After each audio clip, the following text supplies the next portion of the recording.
Good evening, everyone. Starting late because a lot of things going on right now. But if anyone's still out there and anyone's here, good evening. Welcome to the Zoom.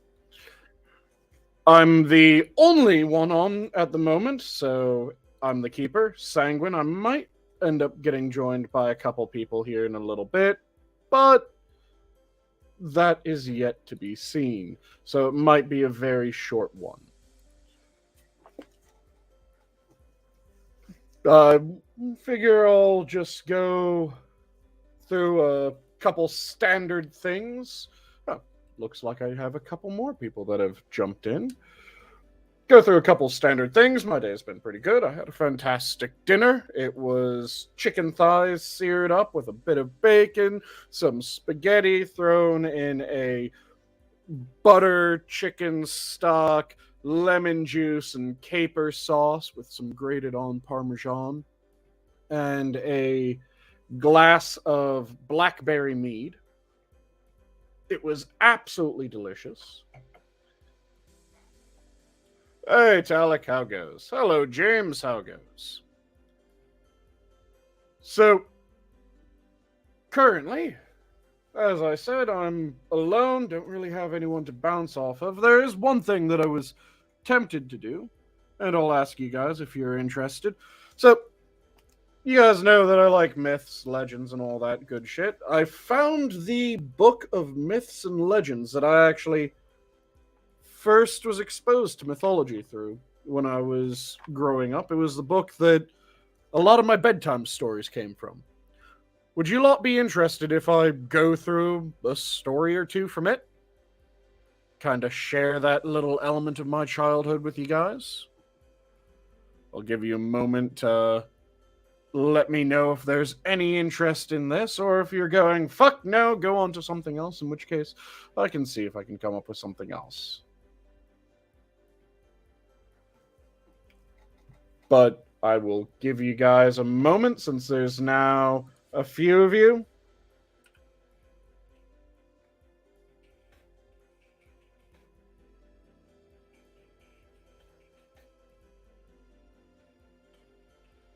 So, anyone have any say? If not, I'm just go into a story because fuck it, why not? Give you a couple more moments to decide. And this is kind of where a lot of my interest in storytelling and heroes and plot came from. It was these stories, and these have lasted thousands upon thousands of years. Some of them literally thousands upon thousands, others just a thousand and some change. I don't see anyone saying fuck this, so I'll go on. And I'll read Theseus and the Minotaur. The best Greek legends were about their ancient heroes, men such as Theseus and Perseus who killed the Gorgon, Jason who sought the Golden Fleece, and Ulysses who won a victory over Troy. The Hellenes, as the Greeks called themselves, it was the Romans who misnamed them Greeks, handed down their heroic deeds in song and story, embroidering on the way so that in the end, fact and fiction mingled inexorably. The Minotaur in this story literally means Minos bull, and probably originates in some Cretan religious ritual. Labyrinth comes from the Greek word for maze, and may well refer to the ancient and elaborate palace of Knossos in Crete, which was already in ruins when Greek civilization began. No full story of the early fortunes of Theseus has reached us, but the Greek writers Plutarch, born in about 46 BC, and Apollodorus, born in about 180 BC, provide outlines of the legend. Hello, Sir Adamantine, and hello, Mr. Yes. And there were Greek heroes that were not descended from Greek gods, at least not directly. In fact, we're about to hear the story of Theseus and the Minotaur, because I'm the only one here, so fuck it, might as well read one of the old stories from the Book of Myth and Legends that I grew up hearing as bedtime stories. Long ago, there lived in Athens a brave young king named Aegeus. He longed for his son to succeed him. So, to help him decide who would give him a son, he went to Delphi to consult the oracle in the famous Temple of Apollo. He was told to go to Troezen, across the sea from Athens, and there to woo and wed the king of Troezen's daughter, Aethra. Aegeus did as he was advised, and his wife soon became pregnant. But even before their child was born, he was anxious to return to Athens. He led his wife to a lonely grove of trees beside a mountain stream. "Listen, wife, to what I say, for I must leave and shall not return. Soon our son will be born. You must call him Theseus. When he is 18 years old, bring him to this grove and tell him to move this rock and take what is beneath it. You must then send him to me in Athens."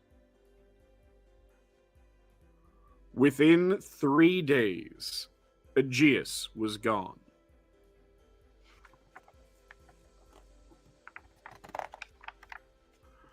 As foretold, Aethra gave birth to a son and named him Theseus, as his father had wished. He grew up brave and strong and gentle with his mother, yet with others he was often quick-tempered. No one was more daring in the hunt, nor more skillful in the use of sword and spear. When he was 18, his mother took him to the secret grove, where she told him of his father's wishes, and showed him the rock, telling him to move it if he could. Making a mighty effort, Theseus raised the rock and rolled it over with a triumphant shout. Then he looked beneath it, and he saw a bronze sword with a glittering gold hilt, and by its side a pair of golden sandals. Snatching them up, he held them high above his head. "Well done, my son," his mother said, a tinge of sadness in her voice. "Now you must journey to your father in Athens."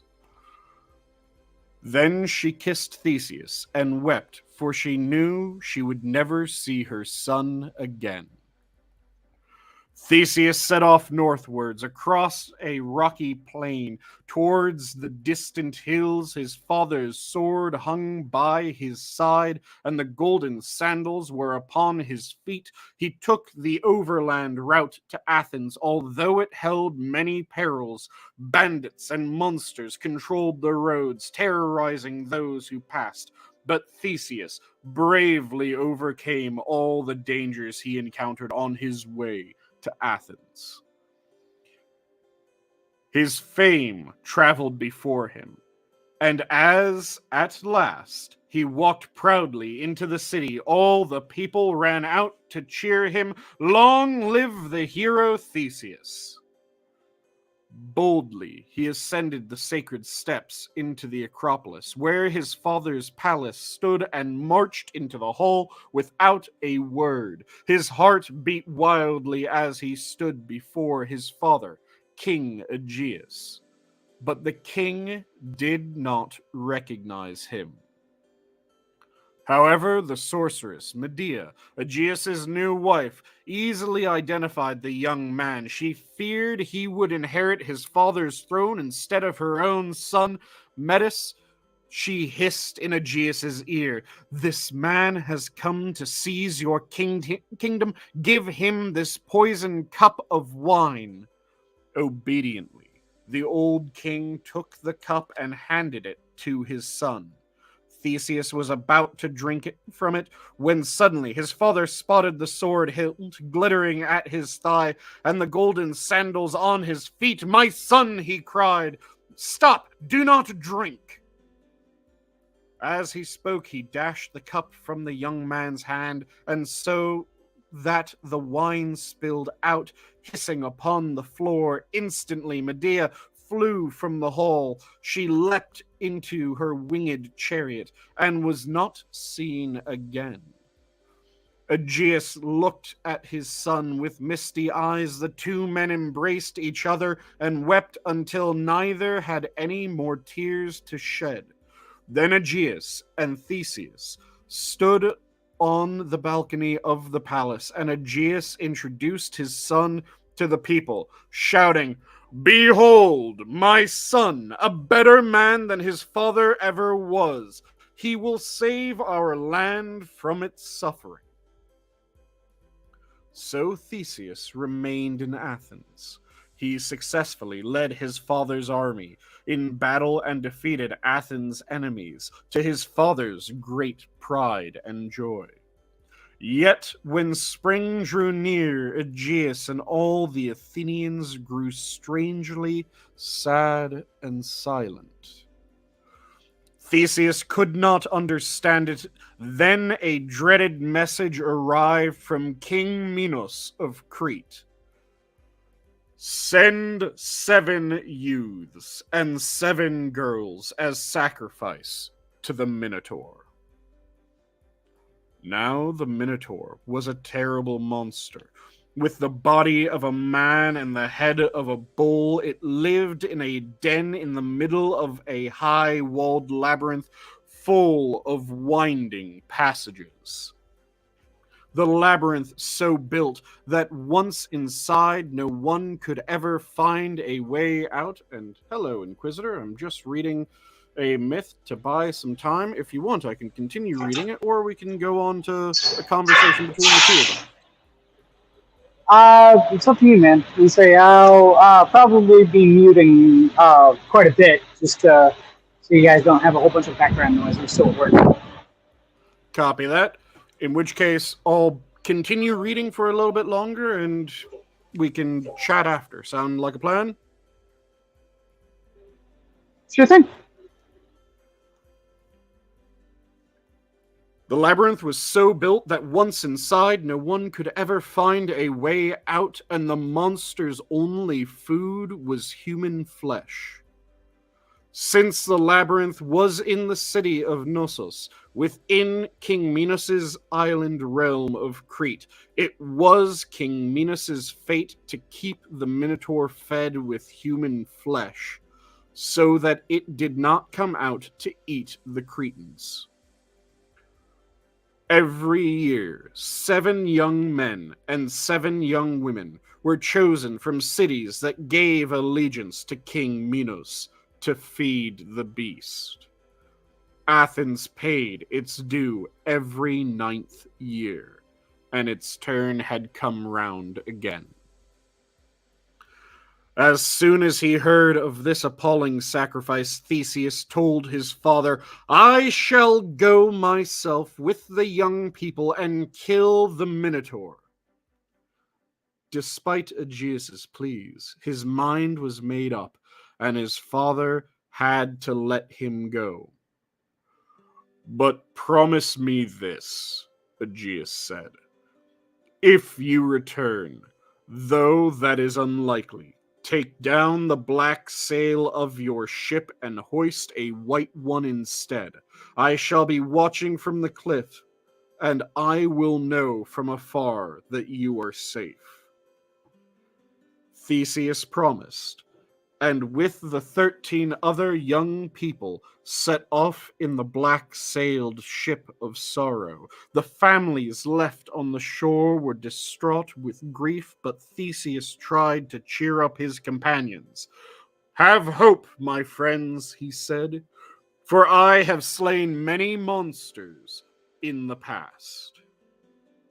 At last the king came to Crete and to Knossos, beneath the peaks of Ida. and to the palace of King Minos.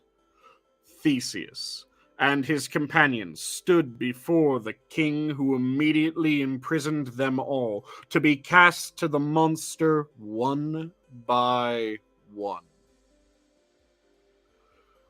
But Adrene, Minos' daughter, catching a sight of the handsome prince, fell instantly in love with him. She was determined to save Theseus if she could. And so, that night, she went down to the dungeons and told him of a plan she had made. "My lord, I will give you a special sword with which to slay the beast, and a ball of thread to unwind as you go into the labyrinth, so that you can find your way out of it. Only promise me that if you escape, you will take me back with you to Athens, for my father will surely kill me if he knows what I have done." Theseus thanked her and gave her his word, then lay down to rest. When evening came, the guards led Theseus out first to meet the Minotaur. Upon entering the labyrinth, the brave young man followed winding paths among rocks, passed under caverns and arches and galleries, climbed over piles of bones and fallen stone. He turned left and right, went up and down till his head swam, but all the time he held fast to his thread, for when he had entered the maze, he had tied it to a stone and let it unroll as he went on. Just as the thread was almost finished, he heard a muffled roar, a snuffling, and a trampling of feet. He was getting nearer and nearer to the Minotaur.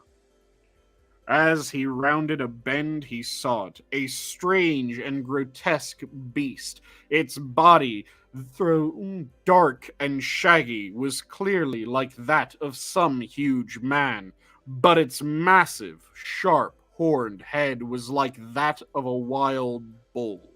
Bellowing loudly, the monster lowered its head and charged full tilt at Theseus. Nimbly the young man stepped aside, and as the monster passed, aimed a sword thrust at its neck. The Minotaur howled with pain and rage. Never before had it felt a wound. It turned and charged again with a mighty roar, and again, and so the fight went on until at last the Minotaur had received so many wounds its strength began to fail.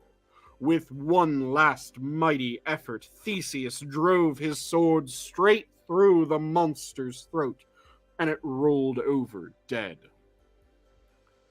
Then the hero felt his way back along the thread until he came to the mouth of that terrible maze. Adrene was overjoyed as she saw him staggered out. "It's done," he gasped, showing her the blood-stained sword.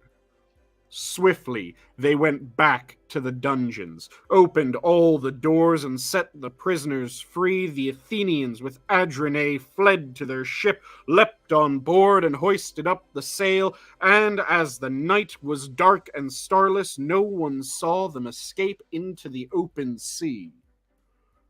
Meanwhile, old Aegeus sat on the cliffs near Athens, day after day, straining his eyes across the sea, hoping to see a white sail's gleam. Alas, so eager was Theseus to reach home that he had forgotten to hoist up the white sail. And so, when his father spied the black sail on the sea, he thought his son was dead. In his great grief, he threw himself into the sea, which is called the Aegean to this day. By sad fate, therefore, Theseus became king of Athens and ruled wisely and well for many years. Athenians still honor him as their lawgiver and father of their freedom. That was Theseus and the Minotaur. Like I said, the book that I got this from is the very same book that I was read Myths and Legends as my bedtime stories. I was going to say, the major problem with Theseus having to strike the Minotaur so many times, he just didn't build right. I mean, if he'd have gotten the boons of Ares and Athena, I mean, he could have used the weakening from Athena and then the sudden doom from Ares to like almost instantly kill him. I'm just saying. Especially if he got the stacking doom. Yeah. Where it just keeps on striking if you stack enough of them on. Yeah. He didn't grind out the level enough times in order to know. That's true. Build. Yeah. And of course, we're referring to the game Hades. Amazing game. I've played the soundtrack on my nights several times. Yep. If you haven't played it, absolutely go and get it because it's awesome. It is a fantastic game, and they actually got a surprising amount of Greek mythology correct for it. Including, one of my favorite moments was when they actually mentioned the Orphic epic of Zagreus. Mm-hmm. And they did it as a joke. Because in the Orphic epic of Zagreus, Zagreus is the son of Zeus. That is the second son of Zeus that's meant to succeed him. But for some reason, this one Zeus actually wanted to have grow up. And yes, Theseus is often confused with Perseus. So, really? Yes. Perseus is the one that cut off Medusa's head. Yep. But a lot of people confuse Perseus and Medusa and Theseus and the Minotaur. So they'll think Perseus and the Minotaur and Theseus and Medusa. No, I've never confused the two. Yeah. Especially since one of them is a demigod, one of them is not. Which is the interesting thing about Theseus. Theseus is one of the Greek heroes that is not of divine origin. But in the Orphic epic of Zagreus, Zagreus is born a son of Zeus to... It varies. There's like 3 different mothers that are mentioned as potential mothers of Zagreus. And none of them were Hera. So Hera got jealous. Hera decided that she would have infant Zagreus, who was already gifted the lightning bolts by Zeus. She would make sure that he died. So she freed the Titans, allowing them access to Zagreus. And they tore him apart. Zeus, upon finding his son ripped asunder, raged and killed pretty much all of the Titans that were still trapped within Erebus. Or Tartarus, rather, sorry. They were trapped in Tartarus. And then he took the still beating divine heart of Zagreus and stitched it into his own thigh. There, a new god gestated, finally being born as Dionysus. And that was where Dionysus and Zagreus, being the same god, was originally brought up, and that was in the Orphic epic, which the game then plays with by going, "Hey, Zag, how about we fuck with Orpheus?" Yeah. Make him think that you and I are the same god. I'm not gonna lie. The fact that that game hinges around the story of Persephone is the best, because that's my favorite Greek myth. The myth of Persephone and her mother. And that's like the origin of the seasons? Yep. So which version of the Persephone myth do you go for? Because there's 3 main versions. There's the unwilling Persephone. There is the not unwilling, but not self-motivated Persephone version. And then there's a version where it's, oh no, Persephone knew what the fuck was going on. I ascribe to the myth where Persephone knew everything that was going on, and she knew it was necessary to become a martyr, essentially. And that it was like she knew that like the Earth needed to have the rotation of seasons, and so had to manipulate her mother into, enacting those sorts of things, because otherwise the Earth would burn up if it was endless summer. So yeah, no, I ascribe to that idea of Persephone, that she knew exactly what was going to happen the entire time, and she was a willing martyr. Yeah, the informed Persephone. Yeah, because like I said, there's those 3 major versions. The first one. It's a more powerful story if you think about it that way too. Oh yeah, because the one that I like the least is the one that gets played up by certain sorts and is the basis of the Rape of Persephone painting. Yeah.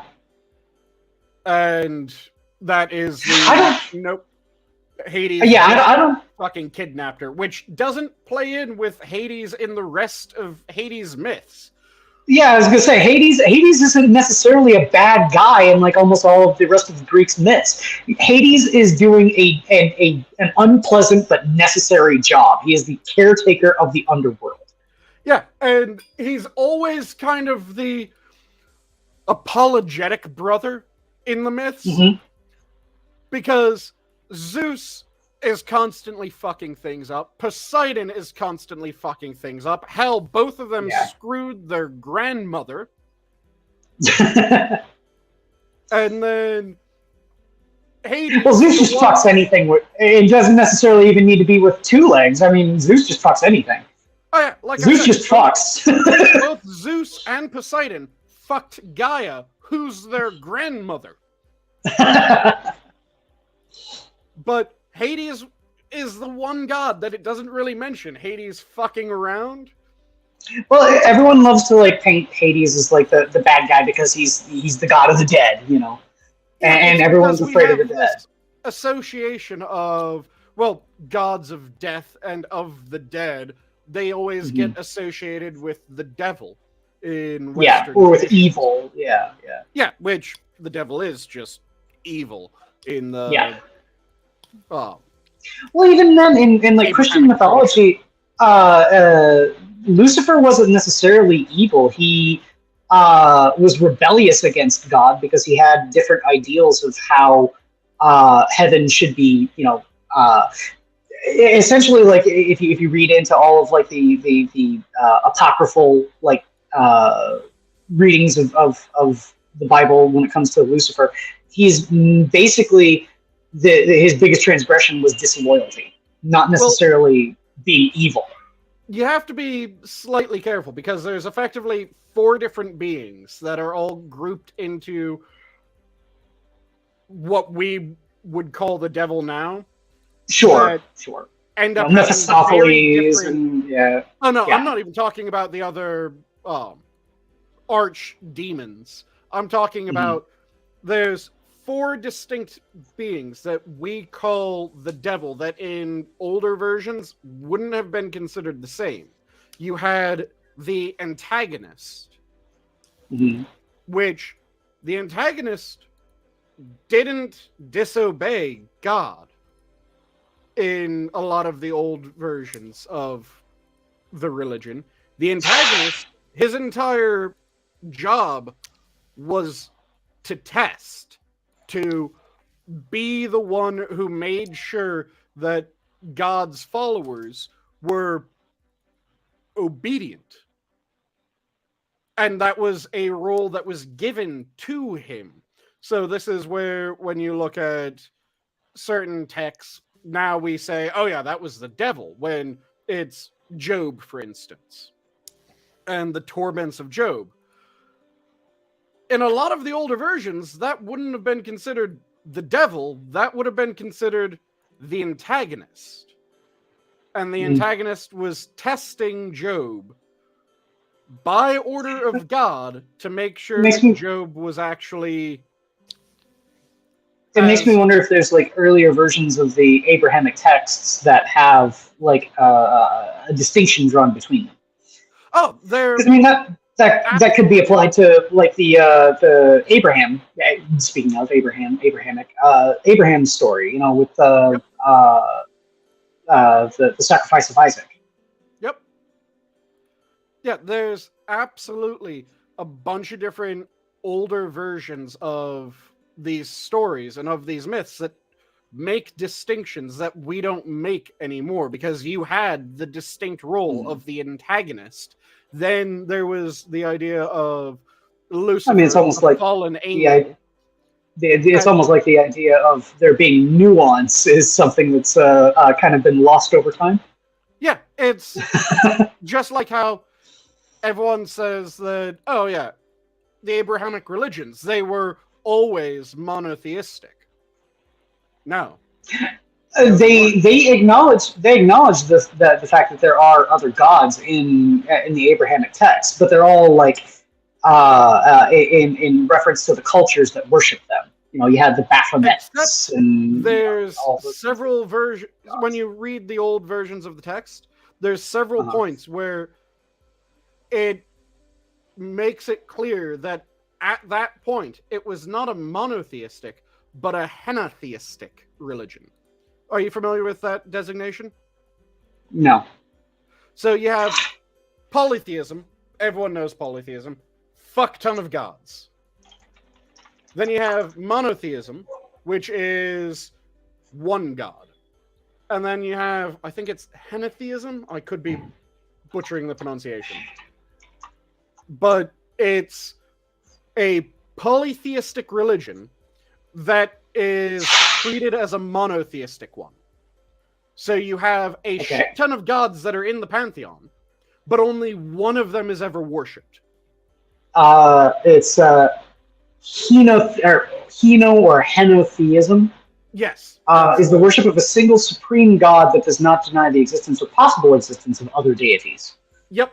So you have like the supreme god, and then you have lesser deities around. Yep. Yeah. So, and you only ever pray to the supreme god unless you're directed effectively by the supreme god to erect some thing to one of the lesser gods, which is where in old school Abrahamic you have the Nepheshtan, which is the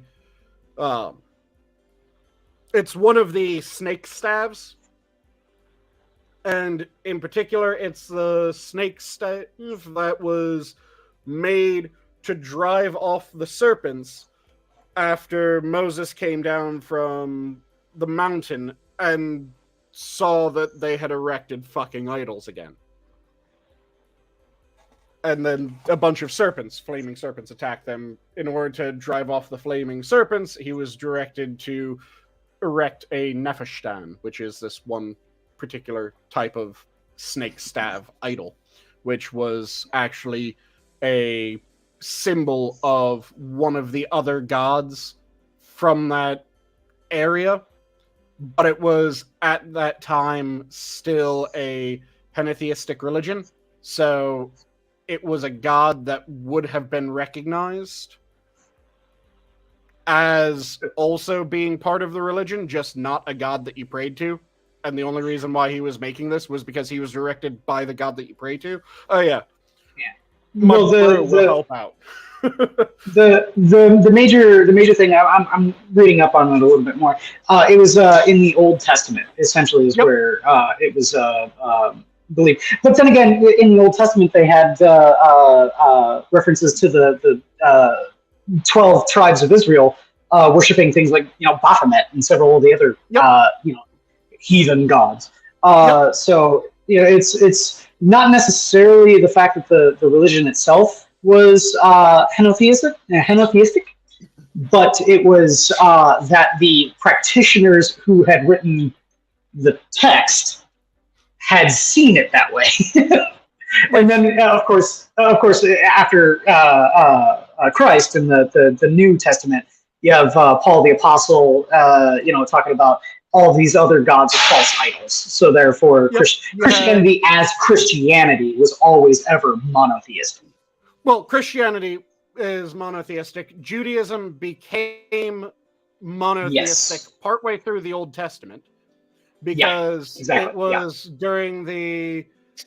I can't remember which king it was, but it was... It was Yahwism was when it was henotheistic. When it was Yahwism and not actually Judaism. Like they hadn't, split off into Judea yet, and they had the cult of Yahweh.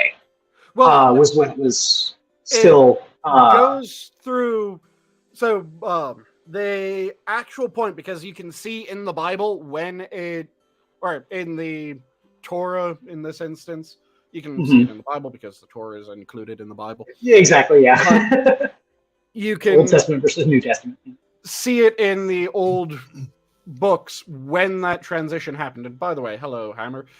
I meant to say hello earlier, just we were in a nice little roll here, so didn't want to... Well, I have a question about what you're talking about.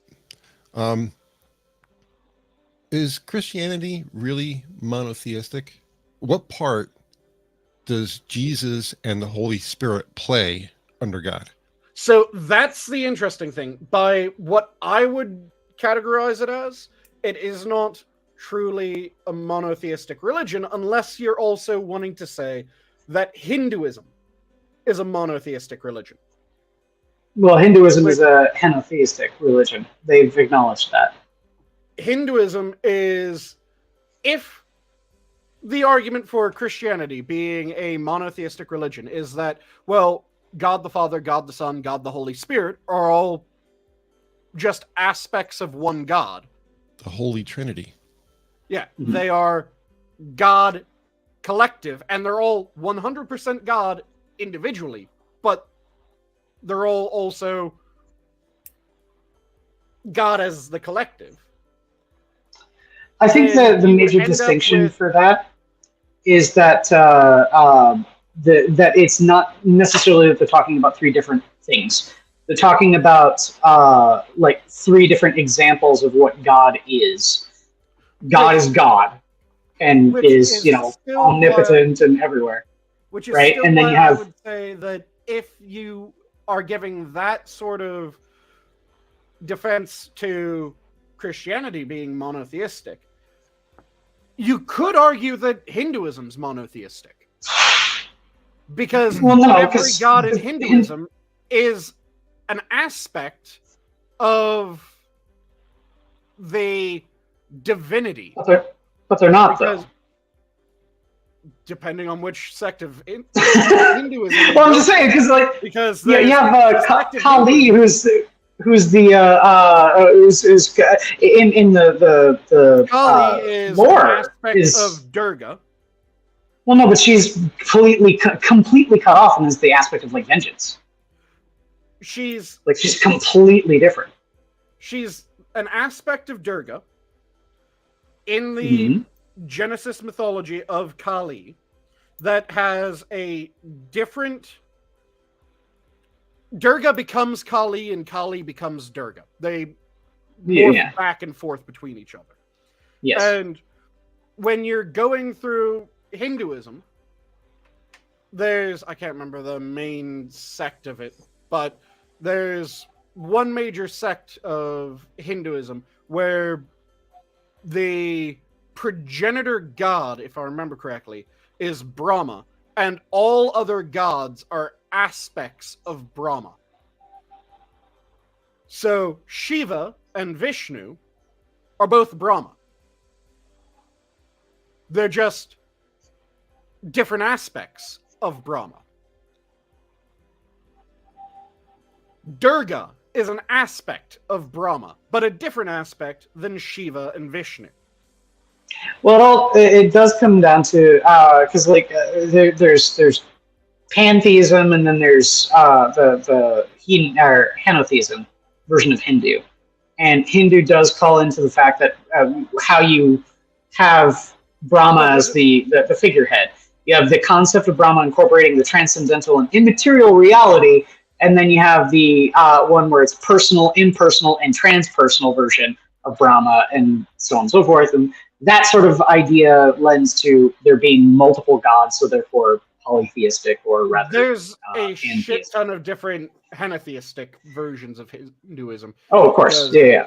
I talked about this a couple nights ago, I think, where one of the henotheistic versions of Hinduism were the Thuggies. Are you familiar with the Thuggies at all, Inquisitor? Yeah. I saw Indiana Jones in the Temple of Doom. So, Thuggy is Kali worshippers that the English and the Hindus just fucking exterminated, because that's the only thing that you can do with a death cult. But they recognized that there were other gods in Hinduism. They just went, no, Kali. Kali's best. Only worship Kali. And there's the versions that do that with Shiva. There's the versions that do that with Vishnu, Krishna, and James asks about Krishna, and Krishna is just Vishnu by another name and form. Because And all the Hindu gods have like 27 fucking forms. to get back to the original question, if you want to say that Christianity is henotheistic, there's one sect of Christianity where yes, that is absolutely true. Mormonism, yes. Yep. Mormonism believes that God, Christ, and the Holy Ghost are three completely separate beings. Yep. But like Catholicism and most Protestantism view the Holy Trinity as different forms that God takes. And so the major thing is is necessarily when a God has an avatar, is that two separate beings or is that one being? So that tends to be decided by if they are able to exist simultaneously. I'm just saying, because that's essentially what the claim you're making when you talk about Christ being God. Oh yeah, and I'm saying that Christ is the avatar of God. Yeah, if Christ is the avatar of God, and he has all the powers of God, then he is God. Exactly. That's one of the ways that it is explained. What I was getting at more is that if you have three aspects that can exist simultaneously, and not only exist simultaneously, but can communicate with each other and have need to communicate with each other, because it is stated at several different points within the holy texts that they do talk. Well, now you have three beings to some stretch, much in the same way that people would point at Hinduism and say, well, Krishna and Shiva talk, and Shiva and his butt Shiva's fuck, so they're clearly different people.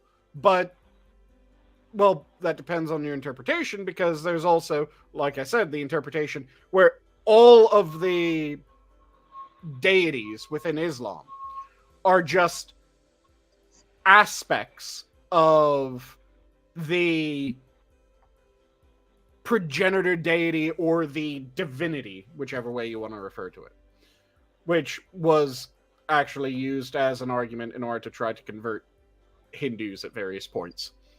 Yeah, you have all these different all your gods are just God. All your gods are just God. Are just aspects of this God, and you have some contamination in your worship. So we can give you a purified worship, and you'd wouldn't be turning your back on your God, because your God is God. It's just, you know your God by a bunch of different names. And that's where I'm going with, there is an argument that you could make that Christianity is as polytheistic as Hinduism, or Hinduism is as monotheistic as Christianity. Because if the argument is, well, it's one God that has three aspects, well, why is three aspects still monotheism, but 27 aspects now polytheism? Well, it's not polytheism. It's henotheism. Well, no, henotheism would be you have... So henotheism is you have distinct gods that are not... Well, you have the one ultimate supreme god or goddess, and every other aspect is just like lesser either versions or like helpers, so to speak. So helpers is a better way of thinking of it, rather than their lesser versions. Demigods. There you go, demigods. Yeah. No, they can be full gods. That's what I'm trying to... With henotheism, so everyone's familiar with Greek mythology. I'll use Greek mythology as an example. I think you're ascribing too much disrespect for me using the term demigod. Demigod is like the term for like even polytheistic religion.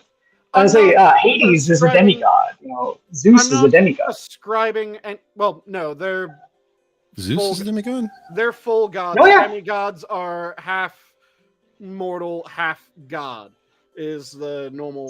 Oh, that's a scion.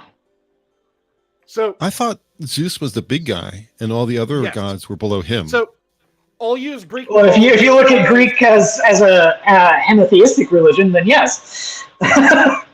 I'll use Greek mythology as an example of each of the three versions. So, polytheistic Greek mythology. You have Zeus, and yes, Zeus is the ruler of the gods. He's the master of Olympus, but you also have his two brothers. You have the masters of the oceans, that is comparable to Zeus, Poseidon, and you have their eldest brother who's comparable to the other two, the master of the underworld, Hades. Then you have Hera and all the other gods and goddesses. Each of them is a full god. Each of them you will worship when it is appropriate to do so. So you're wanting good conditions for sailing, you'll pray to Poseidon. You're wanting good conditions for just travel, and you don't want it to be raining or pissing down a storm or lightning, then you'd pray to Zeus for good weather. You want safe passage and you want quick travel, you'd pray to Hermes. You would pray to the god that makes the most sense for what you're trying to pray for. That would be a polytheistic, where each god is recognized as a full god and is one that you would directly invoke. That make sense? Can I insert a movie anecdote in this? Sure. There's a scene in the movie Avengers where Tony Stark and Loki are arguing inside Avengers Tower. Mm-hmm. And Tony says, no matter what happens, you're going to lose. You have to understand that. He says, first we have your brother, the demigod. And Loki kind of grimaces because he doesn't like the fact that his brother's on the other side. Mm-hmm. But he doesn't argue the term. So Loki accepts the fact that Thor is a demigod. So with Norse mythology, it gets kind of strange kind of quickly. Because technically, in order for someone to be a full god in Norse mythology, they would have to be the progeny of two Aesir, or an Aesir and a Vanir, or two Vanir. And it would have to be full blood of those. So, full blood Aesir, full-blood Vanir in any combination of those two groups. The vast majority of Aesir are a Aesir parent and a Jotnar parent, with the one notable exception of Heimdall. And Heimdall's instance, it is one Aesir parent and 8 Jotnar mothers, because Heimdall is the son of Odin and 8 giantesses. Very strange birth with him. But due to the fact Came out that... a part at a time. Say again?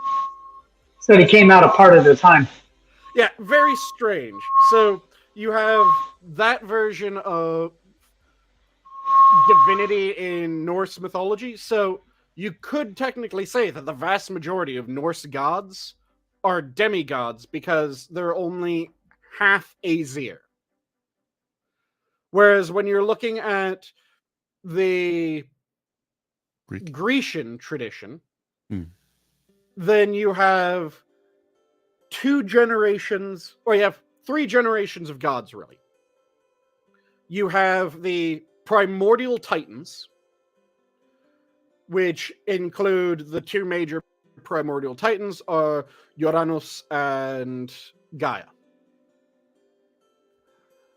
Then you have the first generation titans and their progeny, so the progenitor titans, which they're led by Kronos and Atlas, Prometheus, Epimetheus, all the titans that you would think of when you hear the word titan. Then you have the Olympians, which are the next generation of gods. All of these are gods. They're just different generations of gods. And that's when you get to Zeus, Hera, Poseidon, Hades, all those. Well, technically speaking, the Olympians are not Titans. That's the major distinction, though. The Olympians are the progeny of Titans that then grouped up in a separate subgrouping. Kind of. I mean, it was almost a sort of like the big. Well, they didn't have like direct progeny from the Titans. Yes, they did. Zeus, Hades, and Poseidon are the children of Kronos and Rhea. Kronos and Rhea are the I don't remember reading that. children of Gaia and Uranus. Because, okay, going through the order of Greek divine figures' births, you have the primordial titans pop up. So primordial titans, Gaia, Uranus, Nyx, Oceanus, and I can't remember all the others, but there's a shit ton of progenitor, or not a shit ton, there's about 8 progenitor titans. Most of them pair off. You also have Helios. Yeah, Helios gave birth. Let me quickly double check, because there's 2 that I always confuse. It's either Helios gave birth to Hyperion, or Hyperion gave birth to Helios. Or Uranus and Gaia were the okay. All right, here we go. According to Hesiod, the Titan offspring of Uranus and Gaia were Oceanus, Tethys, Ceus, Creus, Hyperion, Hypaetus, Thea, Rhea, Themis, Nemesine, Phoebe, Tethys, and Cronus. Because the way that it works is, this is also one of the parts that's slightly irksome about Greek mythology, because there's several titans that are mentioned as both the primordial titans as well as first generation titans. So the main primordial titans are Uranus, Gaia, Pontus, Aether, Tartarus, and then I'm trying to remember the women other than Gaia, because Gaia was not the only woman. Well, Hesiod says that the first beings after Chaos was Gaia, Tartaros, Eros, and Nyx. That's it. Nyx is the goddess of darkness. So Yes. you have the primordial titans, which the primordial titans, they then end up fucking. So you have Uranus fucks Gaia. And that's the main family line that we're going to follow, though the others also fucked and created interesting things. The two that we're going to follow their line is Gaia and Uranus's children. So Gaia and Uranus fuck, and Gaia gives birth to her first children. And they have one eye. They're monstrous in shape. They are covered with this thick, almost armor-like skin. And they're incredibly intelligent. These are the Cyclopides, which the Cyclopides are 3 brothers. If I remember correctly, it's 3 brothers because it's Brontes, Stirpus, and Argus are the Cyclopides. And the moment that Uranus sees the Cyclopides, he goes, "Oh my god, what the fuck are these monsters? Get back inside there," and pushes them back inside Gaia. And then he continues fucking Gaia after just shoving her 3 children back inside of her. So she again gets pregnant with Uranus's children. And she gives birth to her second set of children, which is also a trio. These are the Hecatoncheires, which are these massive beings that have 100 arms each. They have several heads. Their legs are all kind of strange. They have almost living hair, and they're ridiculously muscled.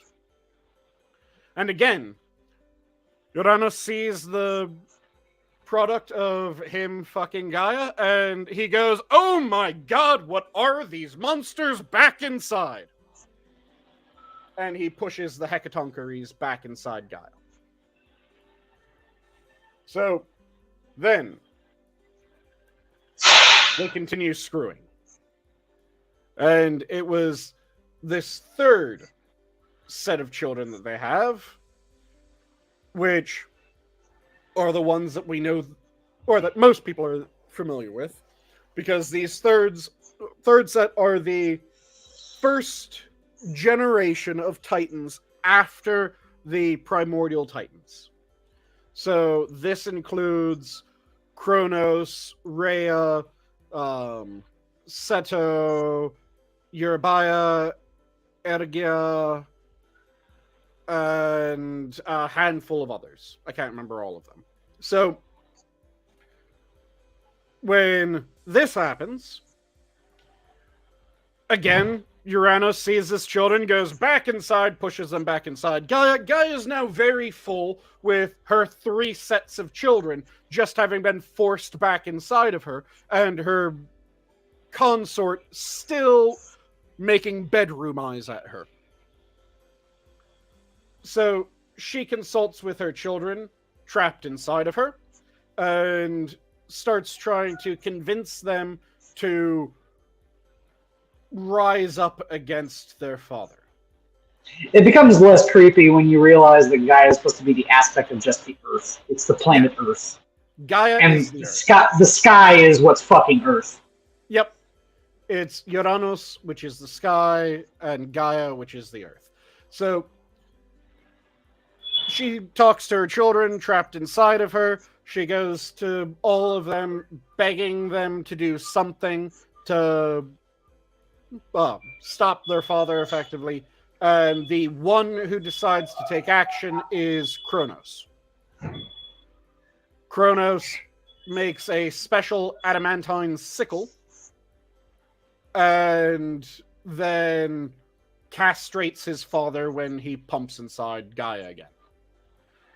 He then takes this penis, wings it across the sky, droplets of blood fall to the earth, and the penis splashes down in the ocean. And that's what gives birth to Aphrodite. This is one of the births of Aphrodite.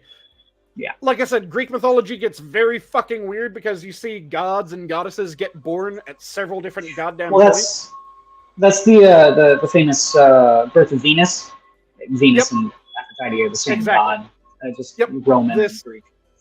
It's one of the births of Aphrodite, which is why I was stressing that, because there's another birth where she's the progeny of two other titans, and there's another one where she's actually a daughter of Zeus.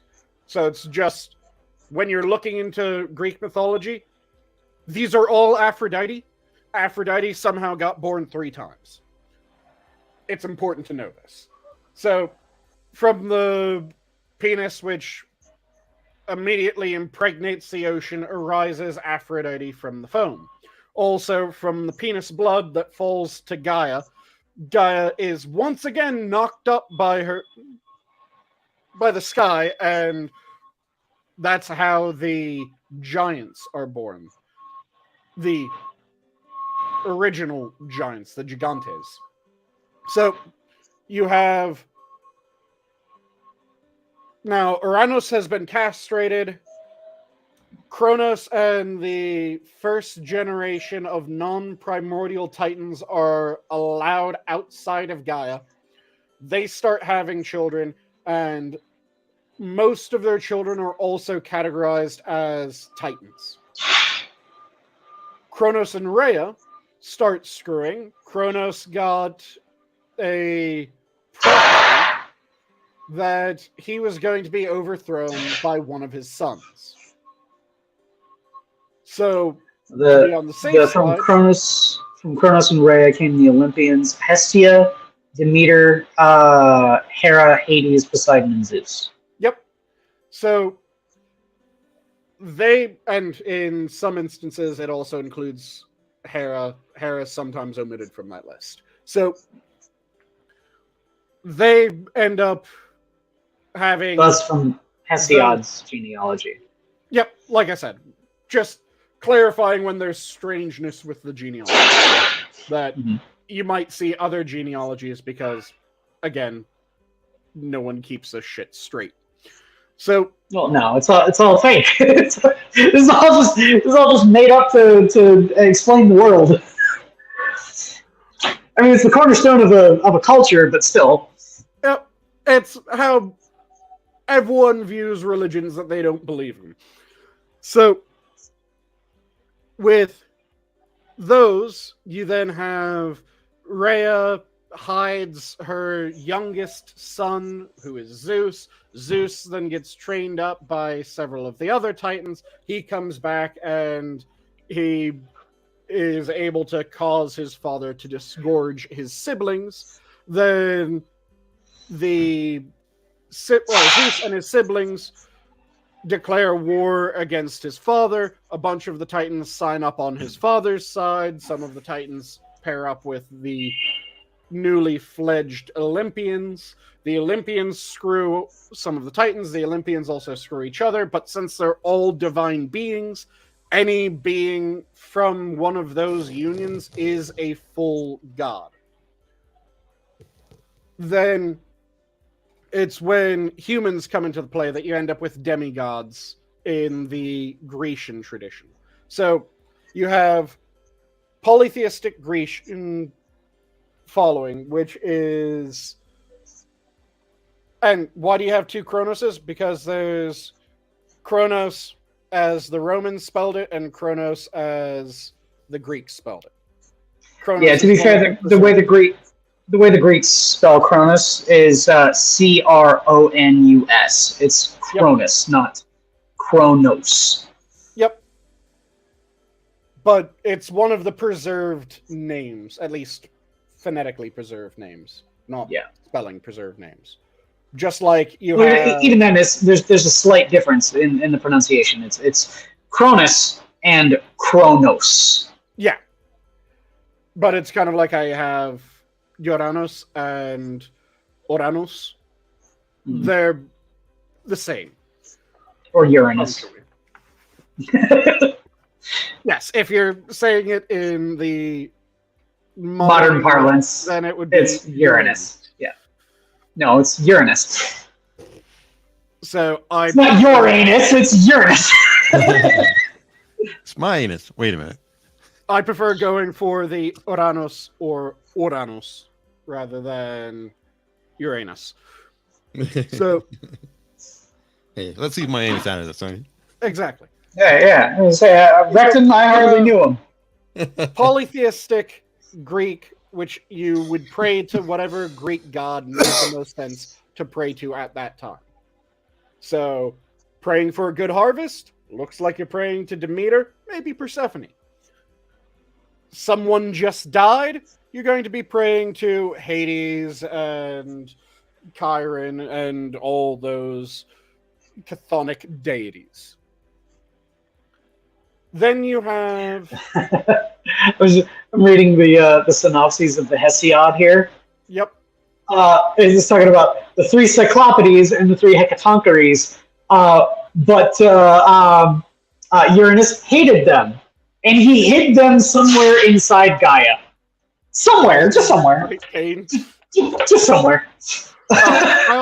There's another way that's often phrased as Uranus hid them in a secret place within Gaia, causing her great pain. It was angry and in distress. Gaia fashioned a sickle made out of adamant and urged her children to punish their father. Only her son Cronus was willing. Yep. So that's the polytheistic. You pray to the god that makes the most sense given their domain. Then a henotheistic version of Greek mythology would be you always pray to pick one god. So you would always, let's say you're part of a cult of Jupiter that is a henotheistic cult of Jupiter, or of Zeus. Sorry, we're talking Greek, not Roman. So henotheistic... The same thing, just different names. Yeah, henotheistic cult of Zeus. You would always pray to Zeus, and if you wanted something that was not within Zeus's remit normally, you would pray to Zeus that he would have one of the other gods do that for you. So you would only ever pray to Zeus, and you would view Zeus as the god that has the real control, but not necessarily that he has complete control over everyone or over everything, just that he's the one that you can request things from and he'll get it done. Then if you went for a monotheistic version of the Greek religion, what you'd do is you would have one of the gods, let's again just pick Zeus because sake of ease, and Zeus would be the only full god in that version. And just like how in henotheism you would pray to Zeus in order to get the other gods to do things, you would still think that the other formerly gods were powerful, and they would become helpers of some sort. So this would be angels when you're putting it in it's monotheistic, lexicon. But there's a bunch of other monotheistic religions. Yeah, that- like the examples of like the voice of God is the Metatron. Yep. Archangel Gabriel was the Avenger. So on and so forth. Or Punisher. Punisher, really. They destroyed Sodom and Gomorrah. Sodom and Gomorrah. Yeah. But yeah, you have each of the what used to be gods would now be some sort of sub-helper grouping. And there's a bunch of different versions of this. Zoroastrianism is most often viewed as a henotheistic to monotheistic religion, where you have one primary god and sometimes the other beings are noted as gods. Sometimes they're noted as effectively helpers with various names for those types of helpers. Like I said, Christianity terms those angels. But you would have some name for that grouping. And that would be the monotheistic. So in henotheistic, they're all still gods. It's just one god that you direct all your worship and requests to. That makes sense with the distinction now? And another way, potentially, you could argue that you'd have a monotheistic is if you considered that Zeus, that all gods were just Zeus in different disguises. You could also argue that that would be a monotheistic religion. Oh, there's all kinds of stories from Egyptian mythology, Mr. Yes. That doesn't make a whole hell of a lot of sense, man. What doesn't make a whole hell of a lot of sense? Okay, so if Gaia and Uranus, right? But I suppose they were primordial titans, weren't they? Yep. Okay. But even then, doesn't make a hell of a lot of sense that their child is holding them up while they fuck. Atlas is the one who holds up both the heavens and the earth. Holding them up. Just saying. They don't fuck. Oh. But yeah, you have a whole bunch of really interesting stories from Egyptian mythology, Mr. Yes. One of my favorite ones. So the story of Osiris and his insanely stupid betrayal by Set. I mean, hey, whoever can fit in this box gets a massive prize. Oh shit, let me try. Seal him in, toss him into the river. That's not exactly the most ingenious assassination attempt. Let's be completely fucking honest. But let's be honest. If he didn't drown, it didn't matter too much because he kind of got hacked to bits in the end. Yep. But the Egyptian mythology story, the story from Egyptian mythology that I find the most fucking hilarious is the fight that can be accurately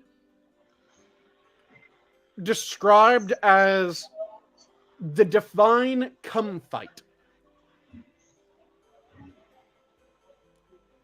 Okay. The divine cum fight is a legitimate part of Egyptian mythology. It is more commonly known as the Duel of Horus and Set. But the reason why it can be accurately described as the divine cum fight is because Egyptians were kind of fucking weird when it came to certain things. One of them was that if you read into Egyptian mythology, cum had both a curative property, a creative property, or had a curative, a creative, and a destructive property. So if you could... Well, I mean, mine does, but, that's... force an opponent to... Cures my girlfriend's headache. Ingest your cum, or you were able to force your cum into an opponent, then you could poison them. Which led to, during the duel of Set and Horus, a good chunk of it is just them trying to get their cum into the other one. That's I don't know, man. I don't think I'd want to do that to an alligator, man. No, that, alligator would have been Silkbet. Oh, that's right. Sobek. What's Set then? Set was Jackal. Oh, ew. Wouldn't want to do that either. Horus was Hawk. Yeah. So You would figure the Hawk would have a distinct advantage when it came to that. yeah, but it was a divine cum fight that Horus was considered the winner when you reach the end of the myth because he successfully got his cum inside Set. He was losing the fight in pretty much every other respect. But then he got his come inside Set, so he won the fight, and congratulations, Horus, you're now the Pharaoh. I don't think the gods became pharaohs. No, well, other than the pharaohs would ascend to become gods. So, Osiris was the first pharaoh in both the mortal and the divine governments. Then you had the pharaohs, which were descended from Osiris, and really they were descended from Osiris through Horus. Horus became the, depending on how you want to group it, either the second or third pharaoh of the Egyptian deities. And Anubis was a jackal, and did I remember Set wrong? Let me quickly double check. I could have sworn Set was also a jackal.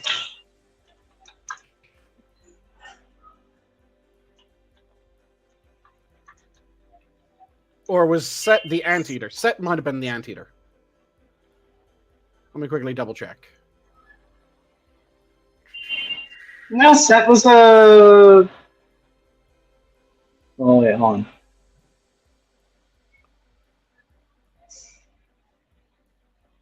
It's some sort of canine. Ra was the canine, wasn't he? No, Ra was also a eagle. Ra was an eagle, yeah. Mm. Sometimes depicted as a red-haired beast with a forked tail and cloven hooves, or shaggy red dog-like beast known as a Shah, or what modern-day scholars call the Set animal, which some scholars claim to be modeled after the Saluki breed, while others maintain that the purely mythological creature imagined specifically to represent Set, whose symbol were a griffin, hippopotamus, crocodile, and tortoise. But yeah, you have Set was... Oh, it was a animal known as the Set animal. Okay. Mm-hmm. So that's what I just said! I was double checking. Because a number of times that I've had someone check something when it comes to mythology, and then they say something and I'm going, that is absolute horseshit. Where the fuck? Oh, you found it from this source. God damn it. Because there's a lot of really bad information when it comes to mythology. I'm just looking at worldhistory.org. World History Encyclopedia, my guy. Yeah. Horus, the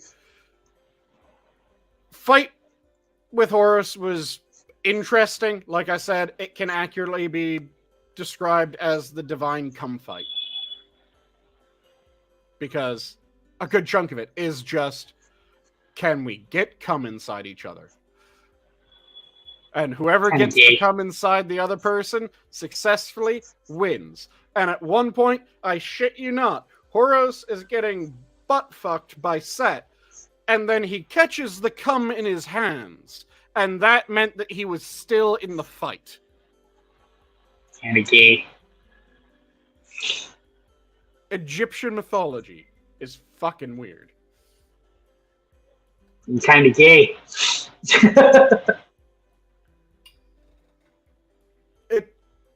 No, which is more gay? The Egyptian cum fight or that time that Loki turned into a horse and got fucked?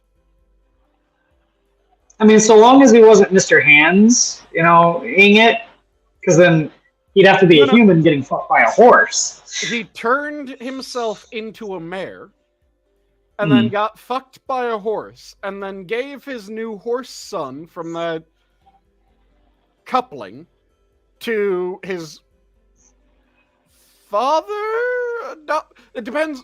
This is also one of the points where the genealogy gets kind of fucked. Some versions, Loki is a son of Odin. A good chunk of them, he's not a son of Odin, but he's kind of an adopted son of Odin. I don't remember what the name of that cartoon was. There was an anime that was put out on Netflix that was actually really good. It was called like Son of Zeus. Let me see if I can find it. Blood of Zeus. Highly recommend it if you can find it. If it's still on Netflix, watch it. It's really good. I'll have to check it out. But yeah.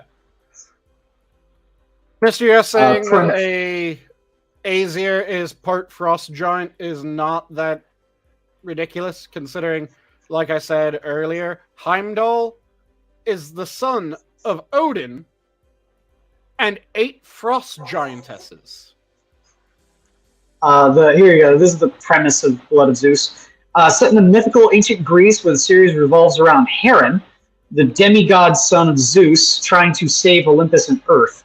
Though Heron himself is an original character created exclusively for the show, the existence of such demigods born in the union between a god and a human is implied to be common amongst the original myths. The show claims that in its prologue to be one of the tales of lost to history, rather than passed down through our current canon of Greek myths. The show features gods, giants, demons, automata, and mythical mounts from the original tales. Overall, I really liked it. I thought it was really good. Nice. I'll have to check it out. There's a pretty big bit in the middle of it where it's pretty much just Hera trying to kill. Oh God, what was his name again? Heron. It was just Hera trying to kill him because she realized that it was because Zeus went off and fucked another woman, and she ends up eventually killing Heron's mother. And Heron really wanted to get revenge, but then realized, oh shit, it was a goddess that killed her. Copy that. It's pretty Hera good. always was trying to fuck with Zeus's children. Yeah. Especially Hercules. She really fucking hated Hercules. And then she became okay with Hercules after. So, you remember how I mentioned the giants from Greek mythology? Mm-hmm. So, there's several major cataclysms when it came to Greek mythology. You had the Titanomachy, which is the war with the Titans. That's the first major one for the Olympians. Then you had the Gigantomachy, which was the war with the giants. And in several of the versions of the Gigantomachy, in order for the Olympians to triumph in the Gigantomachy, they had to have at least one human fight with them. So they selected Hercules. And it was after the Gigantomachy that a lot of the versions of... that some of the versions of Hera started looking at Hercules as if he wasn't a piece of shit, and that was also right before the myths of the Herculean divinity started coming out. Which, the Herculean divinity is the idea that when Hercules died, it was the mortal part of him died. But since he was divine and since he had accomplished so many ridiculous things in his life, he was made fully divine by the death of his mortal side. And that's why you ended up with Hercules the god, because Hercules was worshipped as a god. And worshipped rather widely. Also, his priests were cross-dressers.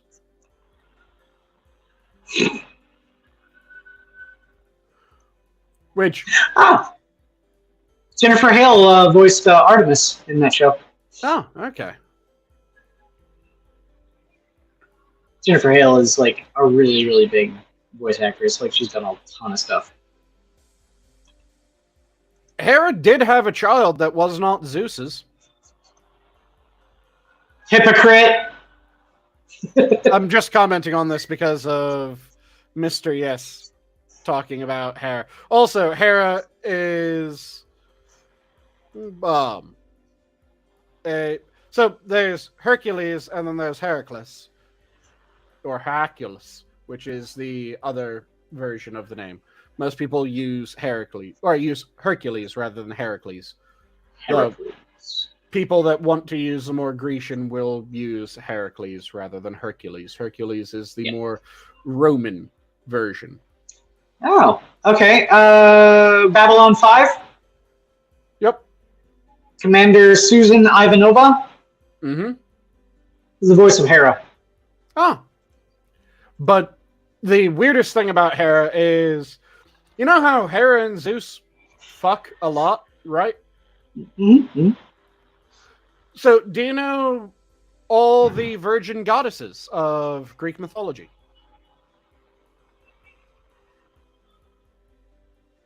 Are you talking about like the muses? So, there's several goddesses, several Olympians that are known as the virgin goddesses. So you have Artemis, famously virginal.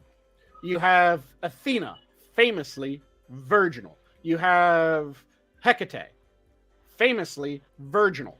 There's a fourth that is also famously virginal in the myths. Any guesses?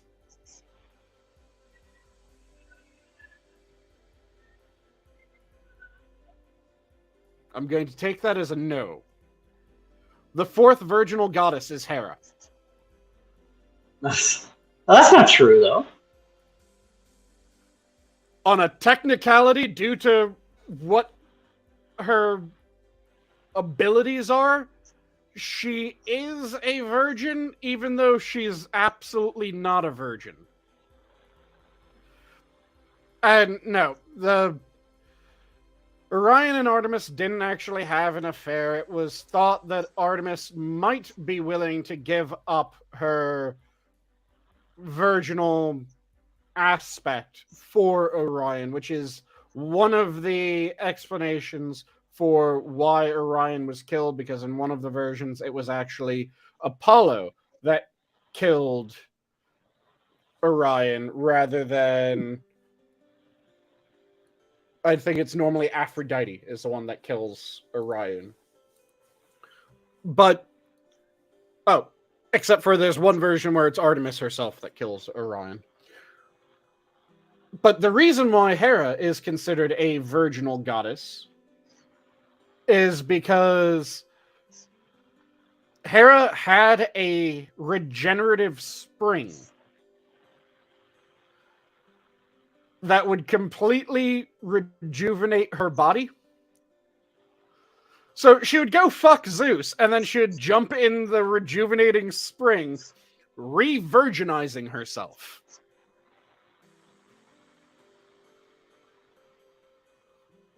Thus, despite being infamously plowed by Zeus, Hera was also considered a virgin.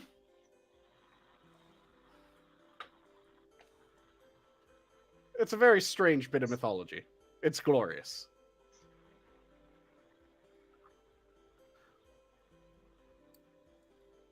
So, it sounds like we're kind of winding down a little bit. Would you guys agree? Yeah, I think so. Hammer, are you still there? I'll take that as a no. Probably not. So, do you want to give parting words, Inquisitor? I'm good. I'll leave off with my standard of if you're passionate about something, make sure that you devour it. Don't let it devour you. We'll give Hammer one last go, see if he's there. I'll Nope. take that as no. And with that, have a good night, all. The zoo is closed. Take care, everyone.